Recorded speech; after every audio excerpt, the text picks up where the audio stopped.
I just bought a full set of art supplies for under $20. Sketchbook, paints, markers, colored pencils, everything you need to start making art right away. A lot of people think you need expensive supplies to make good art. But the truth is, one of the biggest obstacles to getting started making art isn't talent or time. It's the fear of materials. Either supplies are too expensive and you're afraid to waste them, or they're so cheap that they don't work well and you give up thinking that it's your fault. Can you actually make good art with cheap materials? And more importantly, what do you need to know before you get started? I tested them all. I compared them to expensive versions and I made real art with them. And some of them worked surprisingly well and some were so bad, I had to replace them. So if you've ever hesitated to make art because of money, or if you've bought supplies, they just didn't work, this video is for you. So here's everything I got for under 20 bucks. Some Crayola watercolors, Mondo Llama tempera paints, some Silly Sense Smash Ups washable markers from Crayola, and Colors of the World colored pencils, 24 different skin tones, and a Mondo Llama sketchbook pad of heavyweight paper. Total of $17.27 plus tax. So first I'm going to swatch these watercolors, and I'm working my way through the whole set. And as you can see, the colors are pretty washed out and they're pretty unnatural. They're very bright. They're very childlike colors. They're not ideal. So let's try my Winsor Newton Cotman colors that are a fair bit more expensive. And you can see right away that these colors are already brighter, more natural, and rich. But the biggest difference, it turns out, isn't actually the paint, it's the paper. This is a Canson watercolor pad. It's 140 pounds, 300 grams, cold press. So this is the paper that's designed for watercolors. And I'm going to try out those cheap Crayola paints again. And right away you can see these colors are brighter, they're more vibrant. And we use the cotton even more so. So there's a huge difference here, as you can see, between these flat faded colors on the cheap paper and the slightly better quality papers producing much richer, more vibrant colors. Now let's try to mix them. I'm going to mix, first of all, some of those Crayola paints, and I'm going to mix some yellow and red to get some orange. And now I'm going to try the same with my Winsor Newtons. And again, you can see the colors are richer, they're brighter. And even more importantly, if I want to mix a bunch of different greens, like if I'm doing some kind of landscape painting, for instance, well, here I mix yellow and blue, and the color of green that I got is almost the exact same as the one out of the box. And that's it. I have one yellow, I want one blue, but now with the Cotmans, they're designed really to be mixed. I have a couple of different yellows, a few different shades of blue. But also when you mix them, you get natural colors. They really look like things that you would find in nature. And you can mix so many greens. It's one of the most important things to be able to do with watercolor is to mix greens. And there's hundreds of different variations you can get from a single set of good quality watercolors. So again, that's a real limitation that you'll find in less expensive pigments. Just the ability to mix up a lot of different colors. All right, let's try these temperas. And right off, they just feel weird and unnatural. They feel like I'm painting with ketchup or something. But I'm putting all the colors out there again on that less expensive paper. You can see it's just not opaque. If you want rich, solid color and you don't want to spend a lot of money, try tempera sticks. They're a way better choice than cheap tempera paints. Tempera paints are really designed for small children. And it's a shame that even that's the case because kids deserve better materials too. But tempera sticks are a set of 20 costs about 20 bucks or maybe less. And they're lots and lots of fun. I love these things and I use them all the time. And they're not expensive. They're probably $1 a piece, maybe even less. And so you can see right off, they're brighter, they're smoother, they go on really nicely. All right, let's try it now on better paper. This is mixed media paper from Fabriano. And again, I'm putting out all the temperas. It looks about the same, maybe slightly brighter with a better paper. And again, the tempera sticks look, I think, just more vibrant, more interesting, and much more opaque. And here we can compare them. And yeah, there's a minor difference. So again, the better paper doesn't make a huge difference as it does with watercolor because it's not being absorbed into it. But if you don't just feel like drawing with crayon-like things and you want to actually use a brush, I would recommend gouache. And there's different kinds of gouache. There's studio professional level gouache like Winsor Newton makes, which is fantastic, rich, opaque colors, but it can be pretty expensive. A budget version of that is gel gouache. You can get a full set of a couple dozen paints for about 20 bucks, and they work really nicely. You get a lot of paint and everything, and you won't feel stingy about it. I use them all the time, and I love them. Gel gouache. Let's look at our full chart, and you can compare how opaque they are and how rich the colors are of tempera, tempera stick, and gel gouache. It's a real difference. I think it's pretty obvious right away. Yeah, so I bought these Silly Scents markers, and they smell awful. They smell like melted candy. Here's some of the flavors: red velvet cake, key lime pie, caramel macchiato. No, that does not belong in the studio. I love these colored pencils that come in lots of different shades of browns and pinks to represent different kinds of skin colors, but they're only good for drawing people, not much else. So I wanted a full range of colors, and I replaced them. So my replacements cost exactly what the originals had been, so my budget is still intact.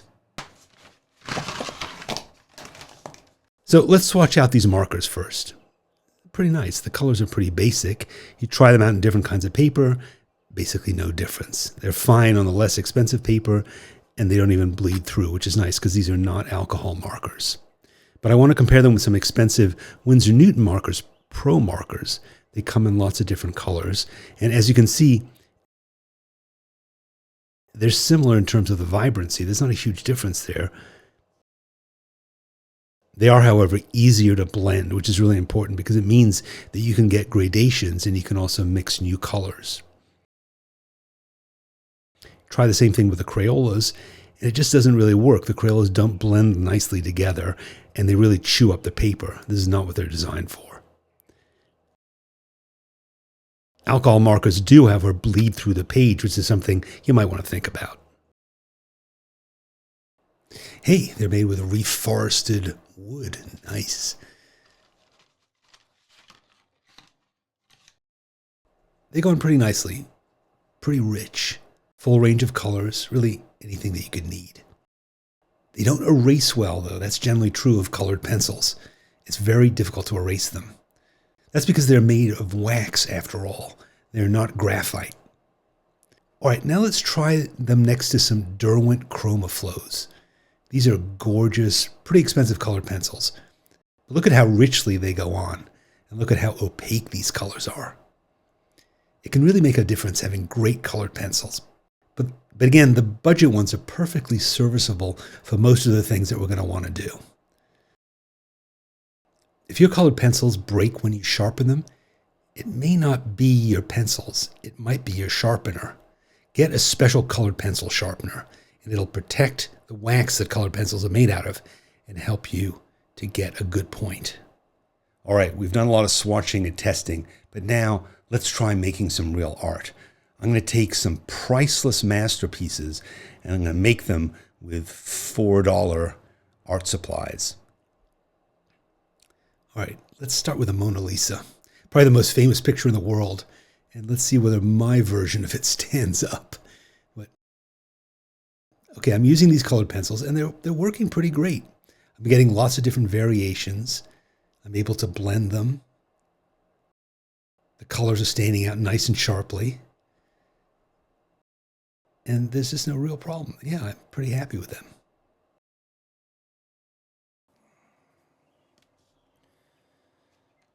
Okay, next let's try drawing Van Gogh's famous bedroom. I'm using the Crayola markers. They don't come in lots of different colors, and they're not blendable, so I'm pretty much stuck with a palette that I have from the box. But there's a certain charm to it. I like the vibrancy of them. And basically, again, I can make a decent little masterpiece just using my $5 markers. You know, Van Gogh was always complaining about money. He probably would have liked these markers too. Next, I'm going to paint Vermeer's Girl with a Pearl Earring using these pretty god-awful tempera paints. I'm going to have to mix a lot of different colors, and I'm also going to have to struggle with the fact that these paints are not very opaque. I'm going to have to put down multiple layers, coats of paint. I can do it though. It's this cheap brush that came with the paints that's really bugging me. It's just so hard to get the details down. But yeah, I guess it turned out pretty well. And finally, American Gothic, the famous painting by Grant Wood. I'm using the Crayola watercolors. And again, I'm really struggling with this brush, and I'm struggling with the look of this paint on this lousy paper. It's just really hard to control, and the watercolors are just oozing into each other and being kind of messy. It's just really difficult to get the details figured out properly. But again, I would say you could tell that's American Gothic. So here's a few things that we learned from this experiment. You can work with cheap watercolors, but spend a little bit more on your paper. With the right kind of sizing, your watercolor pigments won't be absorbed into the paper, so they end up looking flat and lifeless. Spend a couple extra bucks on your sketchbook or your pad. Maybe your cheap paints came with a cheap brush. That's another place where it might be worth investing just a few more dollars to buy yourself one mid-sized decent watercolor brush. It'll cost you maybe $5, maybe $10. Synthetic is fine. It makes such a difference to have a brush that comes to a point and holds a lot of pigment, to have control and just a much easier time of doing a watercolor. If you want to have some bright, vibrant color, instead of buying cheap tempera, I would buy tempera sticks or buy gouache. And gel gouache is just fine to learn how to experiment with opaque color and get bright colors that will look fantastic in your sketchbook and may only cost you a couple of extra dollars. The one place you can continue to economize is in your colored pencils and in your markers. They're totally usable. They'll do great for your beginning art projects. Over time, you might want to upgrade, but there's nothing wrong with starting with these basic entry-level products, and they will not frustrate and confound you, although their colors might limit you, and over time you might want to go further. In general, cheap art supplies just have less pigment, and they maybe have lesser quality of the binder. So that means that they don't go as far. So you have to keep going and adding more and more paint. So in a way, you may not end up saving money, ironically, than if you'd bought something of higher quality from the beginning. Just something to bear in mind. The thing about higher quality materials with better quality binders is your work is preserved from fading. So if you hang it on the wall in a frame, it's not going to disappear over time or change colors. But if you're working in a sketchbook like I do, that doesn't matter as much. You can just close it up, put it on the shelf, and it'll stay safe. Overall, I would say spend money where it matters. You don't need an easel. You don't need an expensive palette. You can use the kitchen table and you can use an old plate. Be creative and spend your money on paper and on pigment. But here's the biggest lesson I hope you take away from this video. If your budget is stopping you from making art, don't let it. Creativity isn't about how much money you spend. It's about what you make and how much of it you make. Remember, for the price of, a fast food dinner for two, you can get a full studio of art supplies that will allow you to make all kinds of stuff. And because it's inexpensive, you have an incentive to keep going, to make more and more stuff. It doesn't matter if it's crap, throw it out, make some more. You've got all the art supplies you need to do that. and you're not intimidated. So often I hear people say, I'm not good enough to use these art supplies. That's nonsense. You bought them, you own them, you can use them. So start cheap if you want. And then over time, as you get more and more into it, you can upgrade your process. But don't allow art supplies to hold you back. There's no reason to. What do you think? What's the best or worst art supplies that you use? How has your budget affected your art supply making? Do you have closets full of untouched art supplies that are just drying up and not getting used? Let me know what you're up to and what's going on in your art supply world. Put a comment down below. I hope you found this helpful. And if you did, sign up for my free essays. I'll send you great advice like this every week. And subscribe to this channel. I put out new videos every week. And next, watch this.